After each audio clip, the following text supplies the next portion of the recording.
안녕하세요. 네차비입니다. 가인과 아벨 야사 이야기 준비했습니다. 여호수아서 저자는 여러 기존의 자료들을 살펴보고 검토하며 여호수아서를 완성했을 것입니다. 야살의 책은 여호수아서 저자가 검토하고 살펴봤던 자료책 중 하나였습니다. 여호수아서 10장 13절에 이런 기록이 있습니다.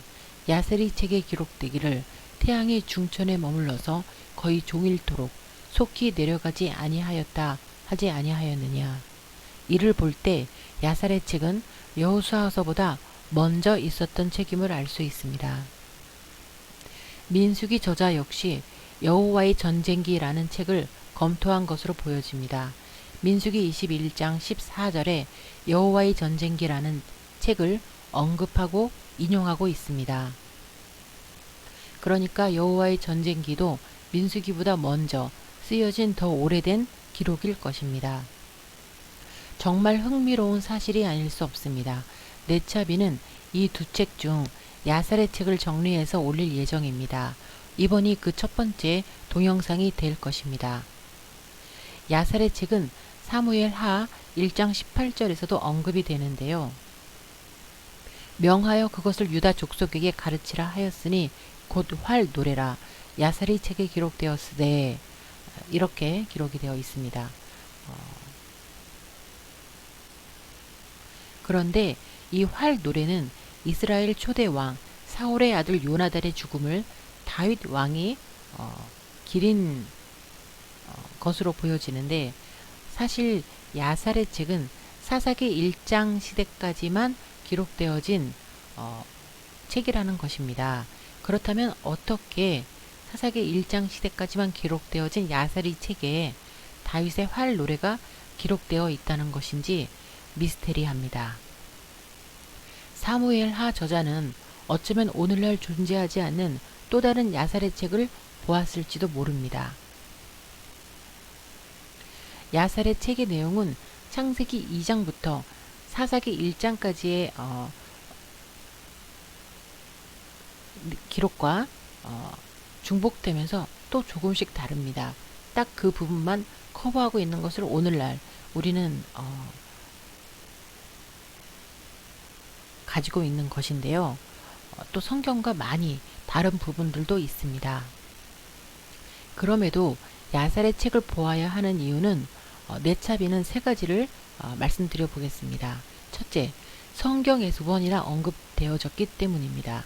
이것이 가장 큰 이유입니다. 둘째, 모세의 오경과 여호수아 시대의 그 시대 생활상이 간혹 성경보다 구체적이어서 성경을 이해하고 상상하고 하는데 도움이 될 것이기 때문이라고 말씀드릴 수 있습니다. 성경을 읽다가 궁금증이 생길 때가 많잖아요. 그런 갈증들이 좀 해소되는 것을 느낄 수 있습니다. 셋째, 이 야살의 책의 저자는 그 어떠한 부분에서도 하나님의 이름을 망령되이 일컫지 않았다는 것입니다. 뿐만 아니라 그는 하나님을 경외하고 표현하고 있습니다. 많은 부분에서는 성경과 기록이 똑같이 일치하기도 합니다. 성경 말씀을 더 잘 알고 싶어하는 사람들에겐 공자 맹자책 또는 여느 역사책보다 더 중요한 가치가 있을 것이라고 네차비는 말씀드리고 싶습니다. 그러면 시작하겠습니다. 야살의 책 1장은 하나님이 사람을 만들고 아담의 갈빗대로 이불을 만드는 내용으로 시작됩니다. 똑같죠. 그런데 하나님이 직접 이름을 지어주셨는데요. 그 이름이 아담과 이브였습니다. 아담과 하와가 아니고요. 아담과 이브가 뱀의 유혹으로 선악과를 먹고 추방됩니다. 그리고 가인과 아벨을 낳는데 그뿐 아니라 세 딸을 더 낳았다는 기록이 성경과 차이가 있습니다. 그리고 가인은 땅의 경작자가 되고 아벨은 양치는 자가 되었다는 내용은 같습니다. 가인의 제사가 받아들여지지 않은 이유가 야살의 책에는 나옵니다. 그는 품질이 떨어지는 과실을 바쳤기 때문이라고 합니다. 반면 아벨은 제일 좋은 양을 바쳤다고 합니다. 가인은 하늘에서 불이 내려와 아벨의 것만 살라졌기에 자신의 제사가 받아들여지지 않은 줄 알았으며 질투심이 커져갔다고 합니다. 그러던 중 둘 사이에 다툼이 벌어집니다. 어느 날 아벨의 가축들이 가인의 땅으로 들어가 풀을 뜯는 것이 그 문제의 발단이 되는데요. 왜 내 땅에서 양을 치냐? 나가라! 가인이 자기 땅에서 나가라고 화를 냈습니다. 그러자 아벨이 대답을 했습니다. 형도 나의 양고기를 먹고 나의 양털로 옷을 해 입지요. 형이 나의 양털 옷을 벗고 먹었던 고기를 변상한다면 형이 땅에서 나가겠습니다. 이에 더욱 화가 난 가인이 말했습니다. 내가 오늘 너를 죽이리라. 그러자 아벨이 대답을 했습니다. 그러면 하나님이 복수해 주시고 형을 심판하실 거야. 라고 말을 하는데요. 가인의 화를 돋구는 것 같습니다. 그날 가인은 결국 철경작독으로 아벨을 쳐 죽였습니다. 이후 하나님이 오셔서 가인과 나눈 대화는 성경과 비슷합니다. 하나님께서 가인에게 네가 땅을 경작하여도 땅이 너에게 그 효력을 내지 아니하리라 고 말씀하셨고요. 이후 가인은 땅을 유랑하다가 성읍을 짓고 그곳에서 자녀들을 낳습니다. 에녹을 낳고 에녹은 일아들을 낳고 일아들은 무후야엘을 낳았고 무후야엘은 무드사엘을 낳았습니다. 또 한편 아담은 130세에 셋을 낳고 셋이 105세에 에노스를 낳는데요. 이는 성경 기록과 일치합니다. 그런데 다만 야살의 책은 그 에노스와 또 그의 아들 게난에 대한 기록이 조금 더 있습니다. 그 에노스 시대의 사람들이 하나님을 대적해 각자 자기의 신을 만들고 그것에 절했다는 것과 이에 여호와께서 진노하셔서 기온강의 물로 땅의 3분의 1을 파괴하셨다는 기록이 있습니다.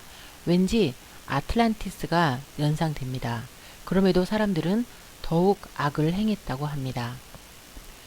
그리고 아담의 3대손 셋의 손자 게난, 카이나는 에노스가 90세에 얻은 아들인데요. 그 게난은 지혜로워서 사람들을 다스리고 하나님의 홍수 계획까지 스스로 깨우쳐 돌판에 기록을 했다고 합니다. 그는 3남 2녀를 두었는데 그 두 딸의 이름이 아다와 실라입니다. 아다와 실라, 이름이 낫 익죠. 창세기 4장, 자신의 창상을 인해 사람을 죽이고 자신의 상함을 인해 소년을 죽였다는 라멕의 두 부인의 이름입니다. 성경에서 라멕은 자기를 죽이는 자는 77배 더 벌을 받으라고 큰소리 쳤었죠. 그 라멕의 두 아내가 되는 겁니다. 지혜롭고 홍수 계획까지 알고 있었던 카이나는 왜 자기의 두 딸을 가인의 후손에게 시집보냈을까요? 미스테리죠. 그리고 라멕은 이제 이 아다에게서 야발과 유발을 얻고 실라에게서는 노년의 아들 두발 가인과 딸 나아마를 얻었다 했습니다. 그러던 어느 날 아들 두발 가인과 함께 들에 나갔던 라멕은 움직이는 짐승이 있다는 두발 가인의 말을 듣고 화를 당기는데 확인을 해보니 그것은 짐승이 아니라 마침 그곳을 지나던 아담의 장자 가인이었습니다. 가인은 라멕의 증조 할아버지의 할아버지였습니다. 자신의 직계 선조를 죽인 라멕은 너무 괴롭고 슬픈 나머지 자신에게 화를 당기라고 했던 아들 두발 가인을 폭행해서 죽음에 이르게 합니다. 두발 가인은 부친 라멕에게 쳐맞아 죽은 것입니다. 인류 최초의 살인자 가인은 이렇게 자신의 5대 직계손 후손 라멕에 의해 죽임을 당해 징벌을 받은 셈입니다. 참고로 야셀의 책에서는 바벨탑을 쌓았던 니므롯이 야곱의 아들 에서에 의해 죽임을 당했다라고 기록이 되어 있는데요. 이후 동영상에서 나올 예정입니다. 신기한 것은 라멕의 아들들의 이름입니다. 잠깐 네차비의 네피셔를 말씀드리겠습니다. 어쩌면 라멕의 아들들의 이름은 야발, 유발, 두발이었을지도 모른다는 겁니다. 그런데 두발 때문에 가인이 죽어서 두발의 이름이 두발 가인이 된 것은 아닐까 하는 생각이 들고요. 아니면 라멕에게 한날 거의 한시에 죽었죠. 그래서 가인, 두발 가인이라는 이름이 붙여지지 않았나 하는 생각을 합니다. 그도 아니라면 그냥 우연이었을까요? 한편 라멕이 한날 가인과 두발 가인을 죽였다는 소식을 전해들은 그의 두 아내 아다와 실라는 충격을 받고 라멕을 떠나가려 합니다. 그런데 라멕이 찾아와 변명을 합니다. 라멕의 변명을 보겠습니다. 라멕의 아내들이여, 지금 당신들이 내가 나의 부상으로 한 사람을 죽이고 나의 줄로 한 아이를 죽였다고 생각하고 말하고 있으나 확실히 알라. 나는 늙었고 머리카락이 회색이 되었으며 나의 눈은 나이로 인해 어둡고 나는 이 일을 알지 못한 채 행했음이라. 이렇게 변명을 한 겁니다. 그런데 생각을 해 보십시오. 하루에 두 사람을 죽인, 그것도 아들은 때려 죽인 라멕입니다. 과연 그는 그의 변명처럼 늙었고 시력이 안 좋았었을까요? 자신이 죽인 가인에 비하면 새파랗게 젊은 나이인 것은 분명합니다. 어쨌든 아다와 실라는 이후 아담의 설득으로 라멕에게 돌아갑니다. 여기까지 야살의 책 2장까지의 내용을 정리해 보았습니다. 야살의 책 야사 시리즈는 노아 야사 2편으로 이어집니다. 기대해 주시면 감사하겠고요. 시청해 주셔서 감사합니다.